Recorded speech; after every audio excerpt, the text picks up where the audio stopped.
আমাদের সন্তানদের হালাত বড় নাজুক, কেউ নাই আমাদের এই 16 বছর 18 বছর 20 বছরের সন্তানের কাছে আমরা অসহায়।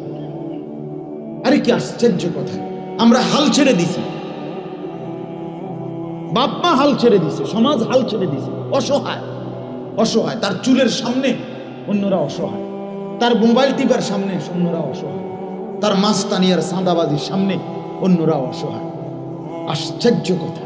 আহা, এরা যদি আমাদের ছেলে যদি আমরা ফেলে দেই এভাবে, তাহলে আমরা আল্লাহর জন্য, দ্বীনের জন্য, আগামী দিনে মুসলমানের জন্য যুবকদেরকে যদি তৈরি না করেন, তাহলে আগামী দিনে আল্লাহর দ্বীনের জন্য লড়বে কে, জীবন বাজি রাখবে কে, শাহাদাতের খুন পান করবে কে? বলে কে? কোত্থেকে আনবেন? আরে আরেকজনের ফুট কি আপনি হাওলাত করে আনতে পারবেন? তাহলে এরা তো আমাদের ছেলে, এরা মার পবিত্র দুধ খাইছে, মুসলমান মার দুধ খেয়ে বড় হয়েছে। এদের বাবা মুসলমান, এদের দাদা মুসলমান, এদের নানা মুসলমান, চাচা মামা ফুফা খালু, এতগুলো মানুষ যার মুসলমান, সেই ঘরে এত আত্মীয় স্বজন থাকার পরেও আপন সন্তান 16 বছরের মুসলমানের বাচ্চা এক ওয়াক্ত নামাজ পড়বে না, এই জানোয়ার কেমনে ঘরে ঘুমায়? বলে ওর মা কই, ওর বাপ কই? আরে বলেন না মিয়া, ওর অভিভাবক কই? ওর অভিভাবক কই? 1 বছরে কোনোদিন ফজরের নামাজ পড়লো না, এই ঘরে ঘুমায়। আরে এত বড় জানোয়ার এই ঘরে কেমনে ঘুমায়? তার মা কেমনে ঘুমায়? তার বাপ কেমনে ঘুমায়? কল্পনা করেন আপনি। আপন মা বাপ যদি বাইচা থাকে মুসলমান, সেখানে আমার ঘরে আমার ছেলে 1 বছরে কোনোদিন ফজরের নামাজ পড়বে না, এটা মেনে নেয় কেন? হতে পারে কিভাবে বলেন না?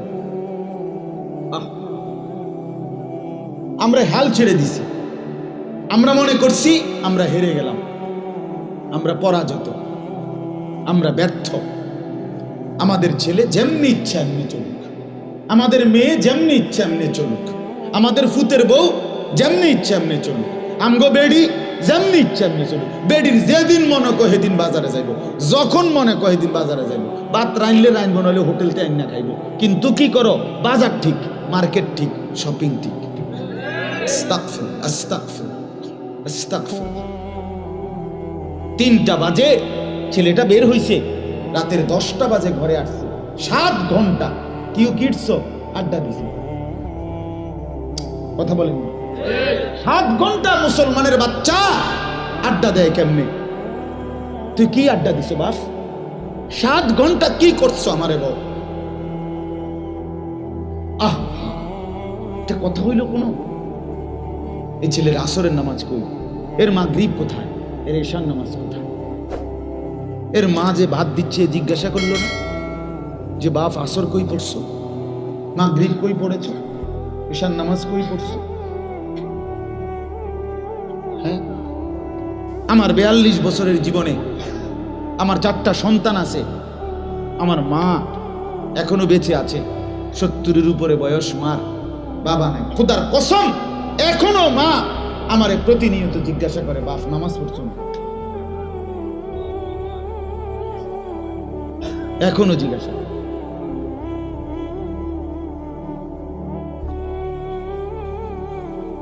এটা তো জরুরি, আমরা ছেড়ে দিই। এই জন্য বাপ রাগ হইও না। আমার অর্থ হইল তোমগরে বলার কেউ নেই বন্ধু, কেউ না বললে মানুষ নষ্ট হয়ে যায়। একদিন দেখবা 30 বছর পরে তোমার জীবনে কিচ্ছু নেই। কারণ কি? আহা, কেউ যে তোমারে কাছে টানে নাই, ঠিক কেউ যে তোমারে আগলায় রাখে নাই, তুমি তোমার মতো করে চলছিলা, যার ফলে নষ্ট হতে হতে শেষ শেষ। অসংখ্য অসংখ্য যুবক যুবতী প্রতিনিয়ত নিজের খেয়াল খুশি মতো যারা চলে, শেষ পর্যন্ত নষ্ট হয়ে যায়, ফালতু হয়ে যায়, একেবারেই অকেজ অচল হয়ে যায়।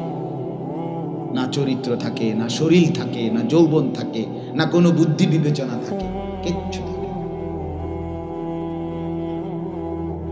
এজন্য আমার অনুরোধ, আমি এক কথার ফেরিওয়ালা, সারাদিন এই কথা বলি যে সমবয়সীর লোকে চল্লা ভাইয়া জীবনটা ভালো রাখতে পারতে হবে। আমার এই কথা ছেলেরা মনে রেখো, মানে তোমার হোমাইন না, তোমার সমান্যার লগে চললে তুমি ভালো থাকতে পারো, ওই থাকতে দিবে না তোমার। তোমার মোবাইল নাই, হেইতে হেইতের মোবাইল দিয়ে তোমারে উলঙ্গ ছবি দেখাইয়া নষ্ট করে দিবে। তুমি প্রেম করার জন্য মাইয়া খুঁজা পাও না, হেতে টয়া দিব তোমার। হ্যাঁ, তুমি নষ্ট হওয়ার জন্য সে তোমারে খুঁজে দিবে। মদের আড্ডা তুমি চিনো না, ওই ব্যবস্থা করে দিবে। জুয়ার আড্ডা তুমি চিনো না, ওই ব্যবস্থা। পত্রিকা আসছে না, এক অনলাইনে জুয়া খেলতে খেলতে এক নায়িকা আত্মহত্যা করছে। অবৈধ প্রেমিক হেবাটা সাইয়া রয়েছে, সে সাইয়া রয়েছে, ওই মেয়ে ফাঁসি দিচ্ছে। সে বলছে এই কয়দিন হয়েছে। এরপরে সেই প্রেমিক এখন বলে কি, যে আমি দেখতেছি সে ফাঁসি দিচ্ছে, আমি মনে করছি এমনি এমনি দেখ, এল্লাই ধরছে। কত বড় জানোয়ার, চিন্তা করছে, কত বড় নৃশংস মানুষ।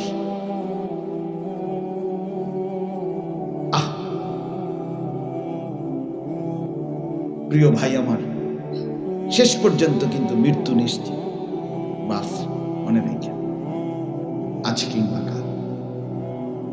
একটা সময় যেহেতু আমরা যৌবন ছিলাম না, শিশু ছিলাম, তো এখন যুবক হয়েছি, অচিরেই আবার যুবক থাকবো, এটাই সত্য। এজন্য জিন্দেগির উপরে কদর করে, জীবনটা নিজের পরিচয় নিজে নেন।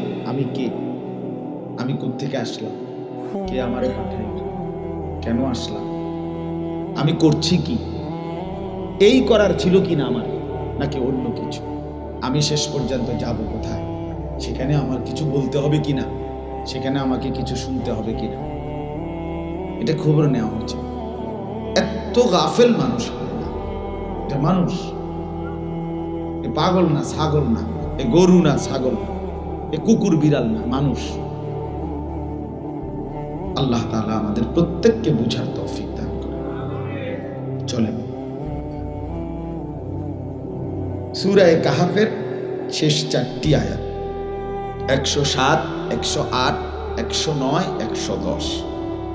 আল্লাহ তাআলা ইরশাদ করছেন, ইন্নাল্লাযীনা আমানু ওয়া আমিলুস সালিহাত কানাত লাহুম জান্নাতুল ফিরদাউসি নুজুলা। এই আল্লাহ তাআলা একটা চূড়ান্ত মূলনীতি বলছেন। আমাদের জীবনের এই বেঁচে থাকার 3টা মূল টার্গেট আছে। আমরা এখানে যারা বসা মুসলমান, আমরা যারা মুমিন, আমরা প্রত্যেকেই নিজের পরিচয় মুসলমান এতটুকু বুঝি, মানি, ঠিক না? মানি না? তো আল্লাহ আমাদের এই জীবনের 3টা মূল টার্গেট আছে। 1 নাম্বার টার্গেট হলো আল্লাহ তাআলার সন্তুষ্টি অর্জন করা, 2 নাম্বার টার্গেট হলো জান্নাত লাভ করা, 3 নাম্বার টার্গেট হলো জাহান্নাম থেকে বাঁচা। আল্লাহর মহব্বত, জান্নাতের আশা, জাহান্নামের ভয় আমাদের জীবনের সব নড়াচড়ার মধ্যে কার্যকর। এটার একটা গুরুত্বপূর্ণ প্রভাব আছে। আমি কেন নামাজ পড়ি? আমি আল্লাহকে ভালোবাসি। আমি কেন নামাজ পড়ি? আমি জান্নাত পেতে চাই। আমি কেন নামাজ পড়ি? আমি জাহান্নাম থেকে বাঁচতে চাই। এই যে 3টাই এনে আছে কিনা? আমি মিথ্যা বলি না, আমি চুরি করি না, আমি সুদ খাই না। কেন? আমি আল্লাহকে ভালোবাসি, আর আমার আল্লাহ এটা নিষেধ করছে। আমি জান্নাত পেতে চাই, জান্নাত পেতে হলে গুনাহ ছাড়তে হবে। আমি জাহান্নাম থেকে বাঁচতে চাই, গুনাহ করলে জাহান্নামে যেতে হবে। তাহলে এই 3টা জিনিস আছে কিনা বলে?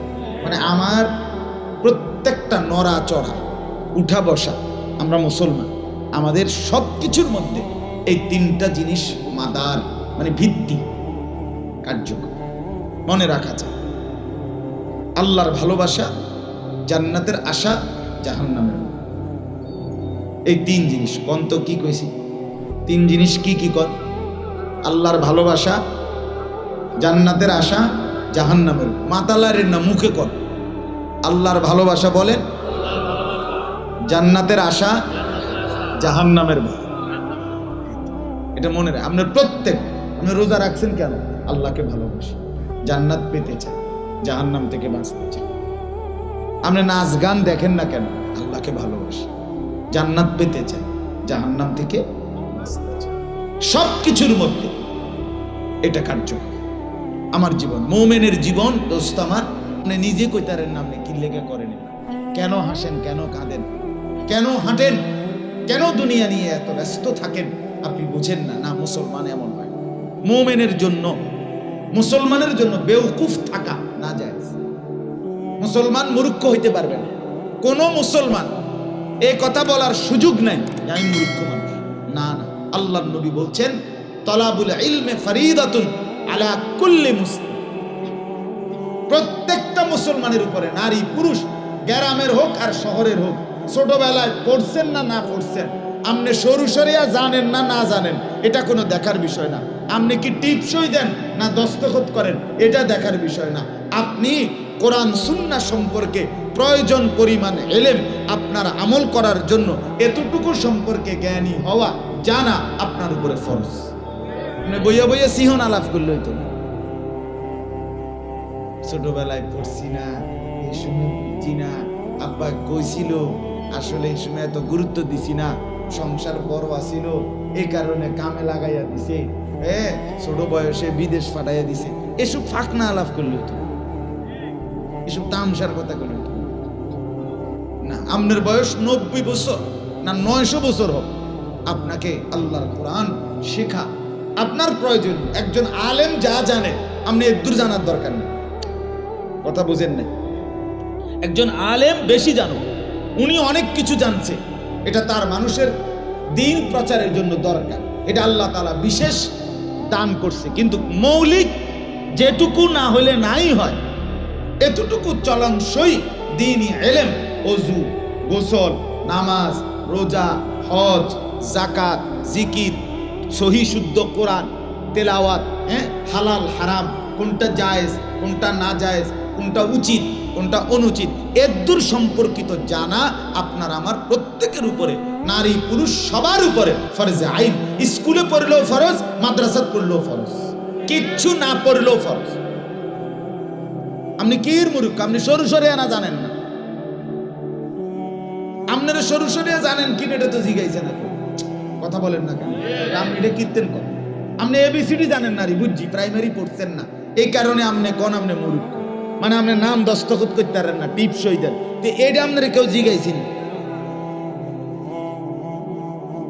অতএব এটা মনে রাখতে হবে, আমাদের প্রত্যেকের জন্য দিন শেখা, দিন জানা ফরজে আইন, ফরজে আইন। তো আল্লাহ তাআলা বলেন যে তিনটা কথা বললাম, আল্লাহর ভালোবাসা, জান্নাতের আশা, জাহান্নামের ভয়। এখন এইটা অর্জন, এই তিনটা অর্জনের উপায় কি? আল্লাহর ভালোবাসা মিলবে কিভাবে, জান্নাত মিলবে কিভাবে, জাহান্নাম থেকে বাঁচবো কিভাবে? দুই জিনিসের বরকতে। কয় জিনিসের বরকতে? এক, পরিপূর্ণ ঈমান, দুই, পরিপূর্ণ নেক আমল। সহজ কথা, ইন্নাল্লাযীনা আমানু, নিশ্চয়ই যারা পরিপূর্ণ ঈমানদার হয়েছে, ওয়া আমিলুস সালিহাত, সবগুলো নেক আমল করেছে। নেক আমল দুই অংশে ভাগ, দুই ভাগে বিভক্ত। নেক আমল, এক, কিছু করণীয়, এটাও নেক আমল, কিছু বর্জনীয়, সেটাও নেক আমল। দুইটা মিললে নেক আমল, সবগুলো নেক আমল। অর্থাৎ একজন লোক যদি পূর্ণ দিনদার হইতে হয়, ফরহেজগার হইতে হয়, তাকে নামাজ যেমন পড়তে হবে, এটা যেমন নেক আমল, মিথ্যা বলবে না, এটাও নেক আমল। বুঝাইতে পারলাম আপনি কথাটা? আপনি নামাজ তো পড়েন ঠিক, কিন্তু পড়েন আসরের নামাজ পইরেই সালাম ফিরাইয়াই সাদওয়ানে গিয়া বিড়িটা লইয়া এরপরে আপনি টেলিভিশন সাইতে বসে যান, আর কি কয়, কি আর ভালো কিছু নাই, টোলারে টেলা দাও না, এরম বুড়া বেড়া তে বেড়া কয় আর কিছু নাই, ভালো কিছু নাই। আশ্চর্য কথা, কি পরিমাণ বেহায়া মানুষ। আর কিটা ভালো কি দেখাইতো আমাদের, মানে হইলো যেটি নাচতেছে এতে উনার হয় না, আরো জঘন্য নাচ আসেনি এটা দেখা, নাহলে কি লাইরা কি দেখাইতো বলেন। এজন্য মনে রাখতে হবে প্রত্যেককে, ওয়া আমিলুস সালিহাত, আল্লাহ তাআলা বলেন পূর্ণ ঈমানদার যে হলো এবং সবগুলো নেক আমল করলো, সবগুলো নেক আমল। নামাজ আপনাকেই পড়তে হবে, রোজা আপনাকেই রাখতে হবে, হালাল আপনাকেই খাইতে হবে, গুনাহ আপনাকেই ছাড়তে হবে, নাজায়েজ কাজ আপনাকেই ত্যাগ করতে হবে। আপনি সুদ খাইতে পারবেন না, আপনি ঘুষ খাইতে পারবেন না, আপনি মিথ্যা বলতে পারবেন না, আপনার ঘরে রঙিন টেলিভিশনে নাচ গান চলতে পারবে না, আপনার স্ত্রী বেপর্দা থাকতে পারবে না, আপনার ছেলে মেয়ে বেনামাজি থাকতে পারবে না। আপনি যদি বলেন যে সবটি করা আমার পক্ষে সম্ভব নি, আপনারে আগে জিগাই আপনি মানুষ নি। যদি বলেন মানুষ তাইলে সম্ভব, যদি বলেন ছাগল তাইলে সম্ভব না। আপনি ফয়সালা করেন। মানুষ হলে সম্ভব। মানুষ হলে কি? যাকে আল্লাহ মানুষ বানিয়েছেন তাকে আল্লাহ ইবাদতের জন্যই বানিয়েছেন। কথা বলেন না কেন? আল্লাহ মানুষ বানিয়েছেন কি জন্য? তাহলে বোঝা গেল সম্ভব কিনা। সম্ভব না হইলে আমারে আল্লাহ তাআলা ছাগল বানাইল। আল্লাহ আমাদেরকে বুঝ দান করেন। ইন্নাল্লাযীনা আমানু ওয়া আমিলুস সালিহাত, এই নিশ্চয়ই যারা পরিপূর্ণ ঈমানদার হয়েছে, সবগুলো নেক আমল করেছে।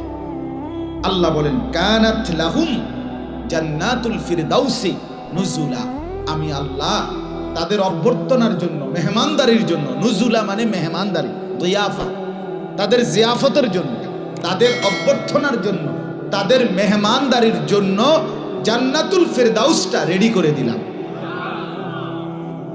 রেডি করে জান্নাতুল ফিরদাউস, এই 8টা জান্নাতের সর্বশ্রেষ্ঠ জান্নাতের নাম হলো জান্নাতুল ফিরদাউস।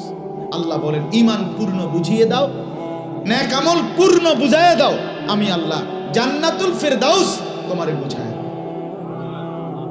এবং সেটা মেহমানদারি হবে আমার, নুজুলা, আমার মেহমানদারি। জান্নাতুল ফিরদাউসে আমার মেহমানদারি চলবে তোমার উপরে। তার মানে তুমি চাইবা তো আমি দেব, বিষয়টা এদ্দুর না। তুমি চাইবাই কদ্দুর, তুমি জানোই কিতা, তুমি নাম কইবা কয়ডার। তোমারে যদি ফেরেশতা বলে জান্নাতি ফলের নাম কোন, কি কি ফল খাইবেন, আমনে নলে 10টা ফলের নাম কইতে পারবেন। জান্নাতি তো 10টার বেশি নাম বলতে পারবেন না, অথচ জান্নাতে তো কোটি কোটি ফল দেওয়ার পরেও আল্লাহ বলবে ওয়ালা দাইনা মাজিদ, আমার কাছে আরো আছে, আরো আছে। লাহুম মা ইয়াশাউনা ফিহা ওয়ালাদাইনা মাজিদ। আল্লাহ বলে জান্নাতি বান্দা আমার যা চাইবে তা তো পাবেই, এবং আমি আল্লাহর কাছে আরো আছে, সেগুলো দেওয়া হবে। জান্নাতি বলবে আর না, ফেরেশতাকে আল্লাহ বলবে ওয়ালাদাইনা মাজিদ, আরো আছে, আরো দাও, আরো দাও, আরো দাও। জান্নাতি বান্দা বারবার বলবে ফেরেশতা আর লাগবে না, আল্লাহ বলবে না আরো আছে, দাও। এভাবে দিতে দিতে দিতে দিতে একটা পর্যায়ে ফেরেশতা থেমে যাবে। আল্লাহ বলবেন ফেরেশতা আরো আছে, আরো দাও। এবার ফেরেশতা কিছুই আর দেখবে না, বলবে আল্লাহ এবার তাইলে কি দিবেন? রব্বুল আলামিন বলবেন ফেরেশতা আমার 70,000 নূরের পর্দা সরিয়ে দাও, এবার জান্নাতি সরাসরি আমি আল্লাহকেই দেখবে। ইলা রাব্বিহা নাদিরাহ, সরাসরি দেখবে। 70,000 বছর এক পলকে জান্নাতি রব্বে করিমের দিকে তাকিয়ে থাকে। সুবহানাল্লাহ, পুরা জান্নাত ভুলে যাবে, হুর ভুলে যাবে, জান্নাতের ফল ফলাদি খাদ্য পানীয় সব ভুলে যাবে আল্লাহর দিদারের সাথে। দিদারের সাথে আপনি যদি বলেন এগুলো আমাদের সন্দেহ লাগে, ছেলেরা বাপ তোমরা যদি মনে করো এগুলো গল্প কাহিনী, না না, এটা আল্লাহর কোরআনের কথা, রাসূলের কথা, তোমার ফেসবুকের কথার চাইতে কোটি কোটি গুণ বেশি এটা সত্য, তোমার ইউটিউবের কথার চাইতে সত্য, তোমার টেলিভিশন চ্যানেলের খবরের চাইতে সত্য, তোমার আশেপাশের বন্ধু বান্ধব তোমারে যা বলে তার চাইতে আমার মালিকের কোরআনের কথা 100% সত্য। তুমি যদি দুনিয়ার এই কথার উপরে আস্থা রেখে এত কিছু করতে পারো, আমি আমার মনিবের কথার উপরে আস্থা রেখে কেন সেজদা করব? কথা বলেন। আমার শায়েখ আরিফ বিল্লাহ হাকিমুন নফস আল্লামা মুফতি মুশতাকুন নবী কাসিমি হযরত বলেন যে হে যুবক, আজকে তুমি গুনাহ অশ্লীল ছবি নাচ গান দেখে যদি মজা পাও, আল্লাহর কসম আমরা সেজদা দিয়ে তার চাইতে কোটি গুণ বেশি মজা পাই, কোটি গুণ বেশি। আজ তুমি রাস্তার নারী দেখো, সিনেমার নর্তকী দেখো, আমরা জান্নাতে একসাথে 70,000 হুর একসাথে দেখো। দেখো তুমি দেখে শেষ করে লাভ, দেখে শেষ করে। ছেলেরা দেখে দেখে, দিন নাই রাত নাই সকাল নাই দুপুর নাই, আহা কার মেয়ে দেখছো, কার নারী দেখছো, কার স্ত্রীকে দেখছো, কোন নায়িকাকে দেখে কি কল্পনা করছো। আস্তাগফিরুল্লাহ। যে তোমার হাতে মিলবে না, যারে ছুইলা না ধরলা না, কেন জীবন নষ্ট করে দেয়, কেন চরিত্র নষ্ট করে দাও।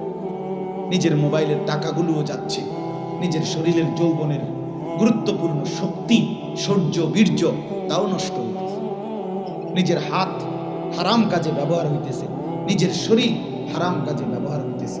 সারা রাত উলঙ্গ ছবি দেখে আমার মুসলমানের ঘরে ঘরে সন্তান সারা রাত নর্তকীর নাচ আর ছবি দেখে সারা রাত বেহায়া বেশরমের মতো নাপাক দেহ নিয়ে ঘুমায় থাকে। 8টা বাজে 9টা বাজে উঠে, আহা এই অবস্থায় যদি খোদার গজব পড়ে তোর উপরে, এই অবস্থা যদি খোদার লানত পড়ে তোর উপরে,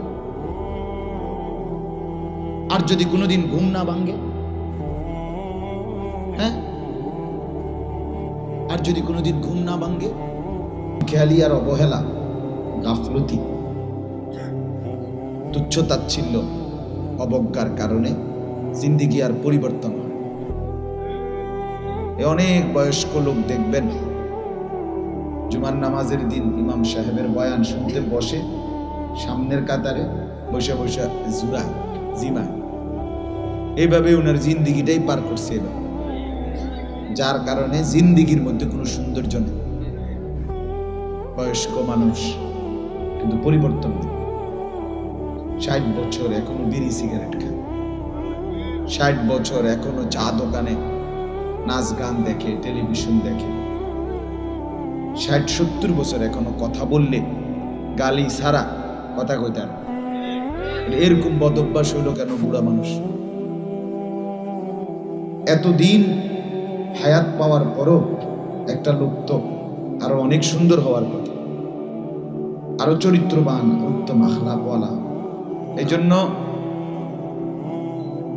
এটা আপনার জরুরি, এটা বুঝার ব্যাপার। বাস্তবতা এটা যে একজন বয়স্ক লোক সে সৌন্দর্যময় হবে না কেন? আল্লাহ তাআলা যাকে লম্বা হায়াত দিয়েছেন তার তো অনেক সুন্দর হয়ে যাওয়ার কথা, কথায় বার্তায়, চলনে বলনে, উঠা বসায়, চেহারা থেকে, কথাবার্তা থেকে নূর প্রকাশিত হওয়ার কথা। কিন্তু দেখা গেছে জিন্দিগি শেষ বয়সটা, আমি প্রতিদিন প্রায় দিন দুঃখে বলি, বয়স্ক লোকরা আমাদের দেশে চা দোকানে নিজের হায়াতটাকে একবারে লিজ দিয়ে ফেলছে, মানে ইজারা দিয়েছে, যে যতক্ষণ শরীরে কুলা, জানে কুলা, তোমার দোয়ানে বলতে। এই এক খামখেয়াল জিন্দিগি। এই জন্য বললাম জিন্দিগির পরিবর্তন দেখা গেছে। কেন এমন?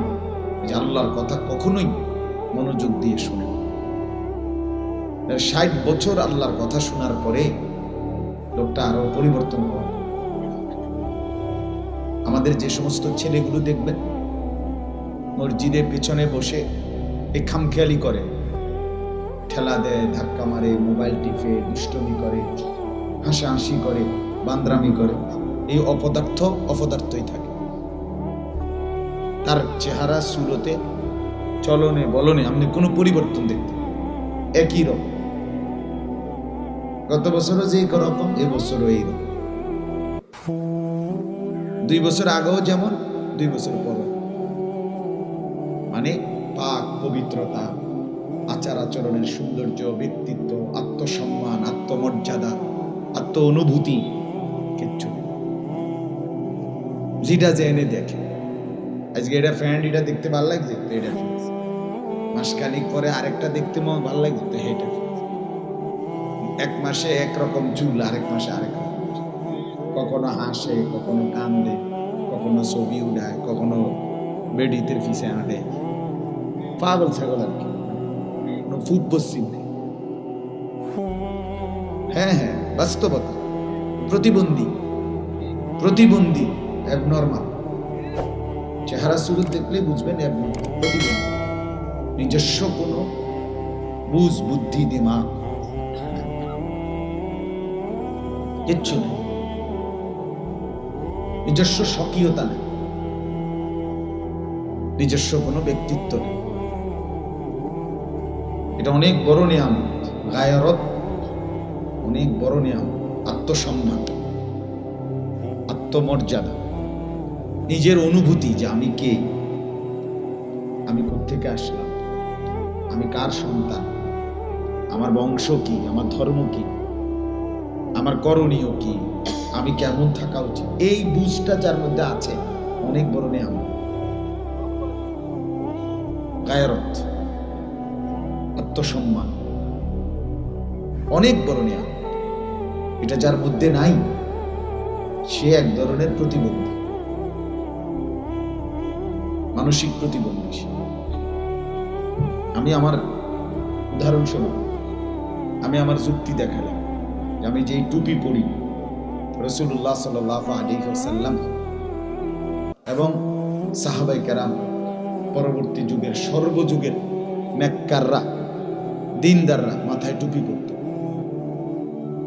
আমার চুল চতুর্দিকে সমান, এদিকে বাড়া, এদিকে বাড়ানো, এদিকে বাড়ানো না। তো সাহাবায়ে কেরাম এবং যুগ যুগ ধরে নেককাররা, দিনদার, মুত্তাকিরা এভাবেই চুল রাখত। আমি দাড়ি রাখছি, তো রাসূলুল্লাহ সাল্লাল্লাহু আলাইহি ওয়াসাল্লাম, সাহাবায়ে কেরাম এবং এই ১৫০০ বছর পর্যন্ত সমস্ত ইমানদার, মুত্তাকি, আল্লাহওয়ালারা দাড়ি রাখছে। নবীজি শতবার দাড়ি রাখতে, লম্বা করতে বলছে। এজন্য আমি দাড়ি লম্বা রাখছি। আমি পাঞ্জাবি গায়ে দিয়েছি। রাসূলুল্লাহ সাল্লাল্লাহু আলাইহি ওয়াসাল্লাম, সাহাবায়ে কেরাম, পরবর্তী নেককাররা যুগ যুগ ধরে পাঞ্জাবি গায়ে দিয়েছে। আমার পরনে লুঙ্গি, নবী সাল্লাল্লাহু আলাইহি ওয়াসাল্লাম ইন্তেকাল পর্যন্ত আজীবন লুঙ্গি পরিধান করছে। সাহাবায়ে কেরাম লুঙ্গি পরছে, যুগ যুগ ধরে নেককাররা লুঙ্গি পরছে। আমি মেসওয়াক ব্যবহার করি, নবী সাল্লাল্লাহু আলাইহি ওয়াসাল্লাম আজীবন মেসওয়াক ব্যবহার করছে, সাহাবীরা ব্যবহার করছে। নবীজির শেষ পৃথিবী থেকে বিদায় নিছে যখন, ইন্তেকালের দিন আম্মা জান আয়েশা রাদিয়াল্লাহু তাআলা আনহা ওনার বুকে মাথা রেখে নবীজি ইন্তেকাল করছে, ওই সময়ও নবীজি শেষ মেসওয়াক করছে। তাহলে আমার এটার পিছনে আমার যুক্তি আছে, কারণ আছে। আমি আতর ব্যবহার করি। রাসূলুল্লাহ সাল্লাল্লাহু আলাইহি সাল্লাম বলছেন, 3টি জিনিস দুনিয়াতে আমার সবচেয়ে প্রিয়, তার মধ্যে একটা হলো তিব, আতর, সুগন্ধি। আমি টয়লেট পেপার ব্যবহার করি।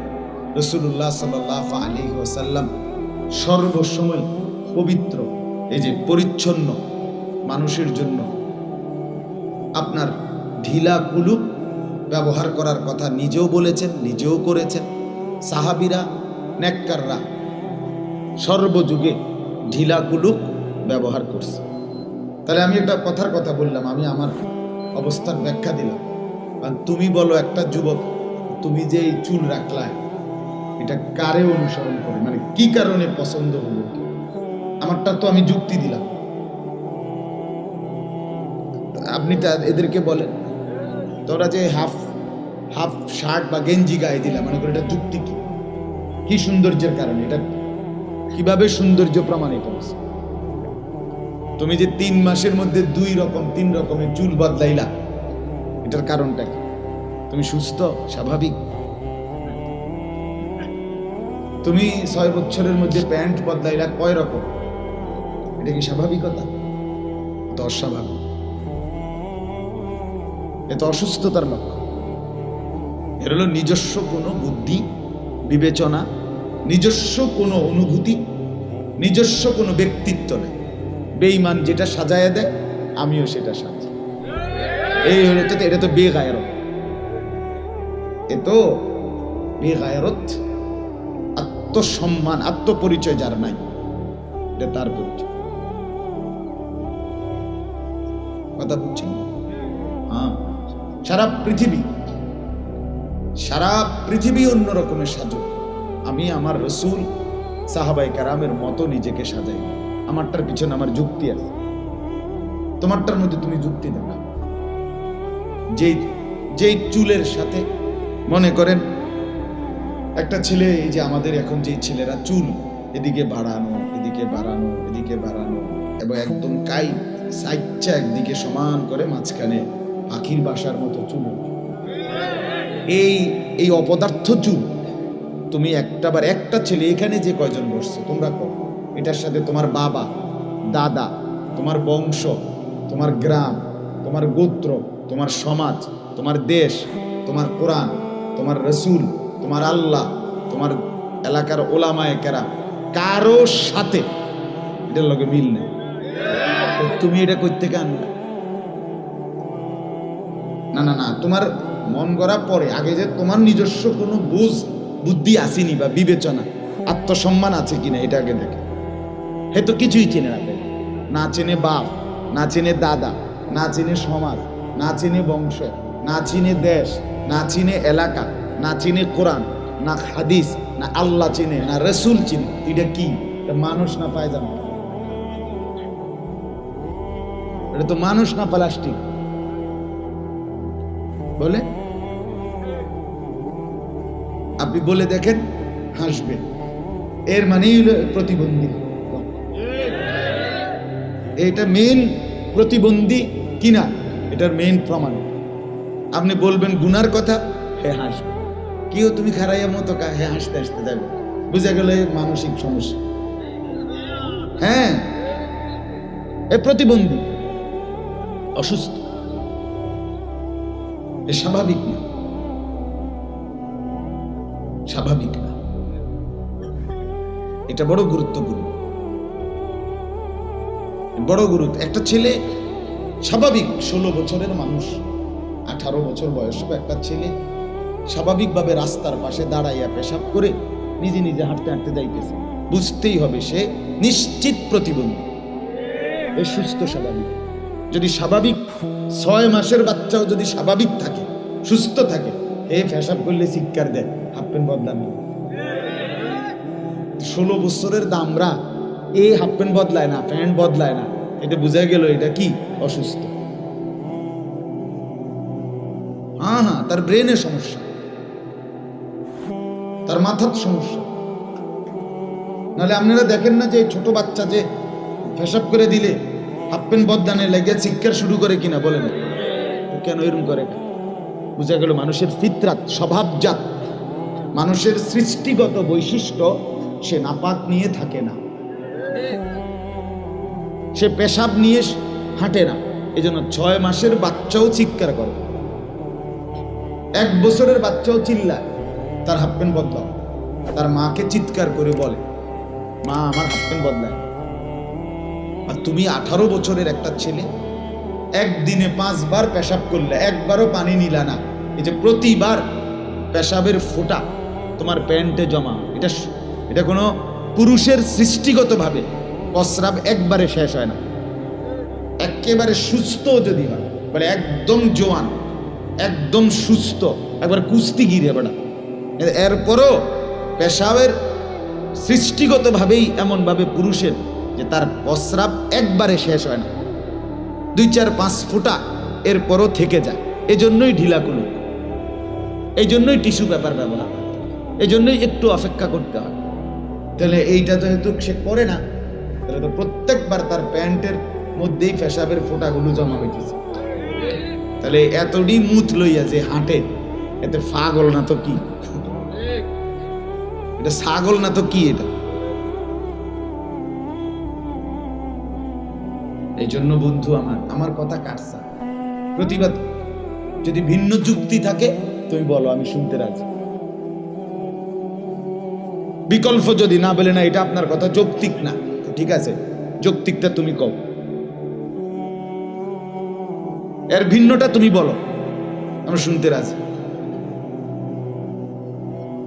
এই জন্য আমরা এই যে কয়জন ছেলে বসছো ভাইয়া, তুমি নিজেকে সুস্থ প্রমাণ করো, স্বাভাবিক প্রমাণ করো।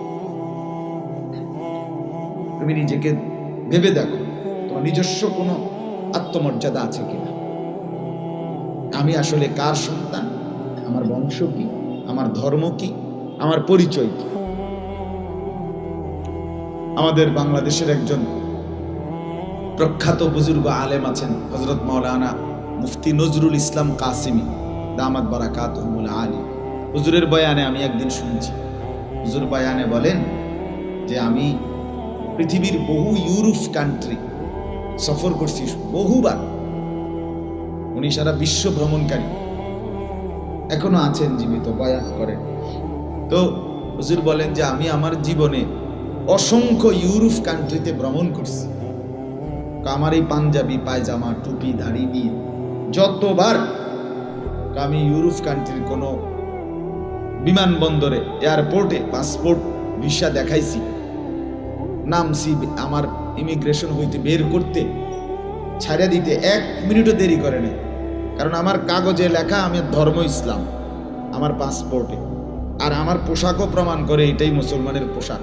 এই জন্য আমার কাগজ আর আমার দেহ চেহারা সমান মিলছে, এই জন্য সাথে সাথে আমাকে ছেড়ে দিছে। আমার সাথে একই ফ্লাইটে ধর্ম লেখা ইসলাম পাসপোর্টে, কিন্তু লেবাস পোশাকে ইসলামের কোনো চিহ্ন নাই। এমন বহু ব্যক্তি আমি জীবনে দেখছি 6 ঘন্টাও এয়ারপোর্টে আটকায় রাখছে, যে তোর লগে তো মিলে না, তোর ধর্মের পরিচয়ের সাথে সুরত তো মিলে না। কথা বুঝছেন? এই জন্য এর মধ্যে সম্মান, আমার ধর্মে আমার সম্মান, এটা বোঝার মধ্যেই অনেক বড় ভুল। তুমি যদি এটাই বলো, না বলে যদি এই চুল বাবা, এই এলোমেলো চুল যারা রাখছো, যদি মনে করো এটাই সুন্দর, তো তুমি বেঈমান হও। ধর্মে এফিডেভিট করো, তোমার ভোটার আইডি কার্ড থেকে ধর্মের জায়গাতে ইসলাম বাদ দাও, তোমার জন্ম নিবন্ধন সনদ থেকে ধর্মের জায়গায় ইসলাম বাদ দাও, তোমার পাসপোর্ট থেকে বাদ দাও, এফিডেভিট করো, এটা চেঞ্জ করো। তুমি যদি মনে করো পেশাব করে পানি না নেওয়া এটাই সৌন্দর্য, এটাই ভদ্রতা, চেঞ্জ করো ইসলামের পরিচয়।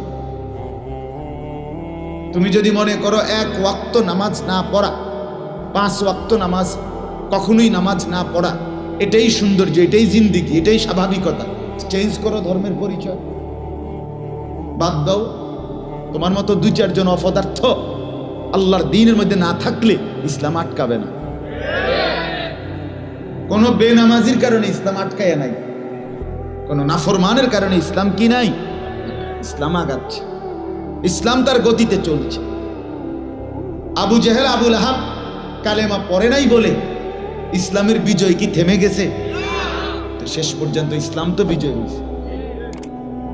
হ্যাঁ, এটা জরুরি বিষয়, সিরিয়াসলি এটা ভাবেন, সিরিয়াসলি আপনারাও ভাবেন, আপনাদের ছেলে মেয়েদেরকে দিন মানতে বলেন। মনে রাখবেন যে দিন মানা, ইসলাম মানা, কোরআন মানা, আল্লাহর কসম, এটা সুস্থ স্বাভাবিকতার পরিচয়, এটা ফিতরাত। নবী সাল্লাল্লাহু আলাইহি ওয়াসাল্লাম বলেন, মা মিন মাউলুদিন ইল্লা ইউলাদু আলা ফিতরাতিন, প্রত্যেক মানব সন্তান ফিতরাতের উপরে, অর্থাৎ ইসলাম মানার যোগ্যতার উপরে ভূমিষ্ঠ হয়। নবীজি বলেছেন প্রতিটা মানব সন্তানের মধ্যে ইসলাম মানার পূর্ণ যোগ্যতা থাকে। আল্লাহ শরীরটা বানাইছেন, এবার দেহ গঠনই করেছেন। একটি আমল আপনি করণীয় এবং বর্জনীয় বিশ্বাস করেন, আমার আপনার জন্য একটাও করা অসম্ভব যদি হইতো, তাহলে আল্লাহ আমারে আপনারে মানুষ বানাইতো না, ছাগল বানাইতো। আপনারে মানুষ বানাইছে, এটাই প্রমাণ করে আপনি কোরআন সুন্নাহর সমস্ত হুকুম মানতে পারবেন, সমস্ত নিষেধ ছাড়তে পারবেন। এই কারণে আপনারে মানুষ বানাইছে, নাহলে আপনারে ছাগল বানাইল। আপনি সুদ ছাড়া চলতে পারবেন, এই জন্য আপনারে মানুষ বানাইছে। আপনি হারাম ছাড়া চলতে পারবেন, এই জন্য আপনারে মানুষ বানাইছে। কুকুরে না হালাল হারামের তমিজ করে না, পায়খানাও খায় অন্য কিছুও খায়, কিন্তু মানুষ কেন পায়খানা খাবে? কথা বলেন না কেন? তো হুবহু মানুষ কেন সুদ খাবে? সে না মানুষ। এটা সম্ভব। ওযু, গোসল, নামাজ, রোজা, হজ, যাকাত। ওই ছেলে, ওই তোমরা ওই বসে কি করো? এদিকে এদিকে আসো, এদিকে আসো। এই বেটা,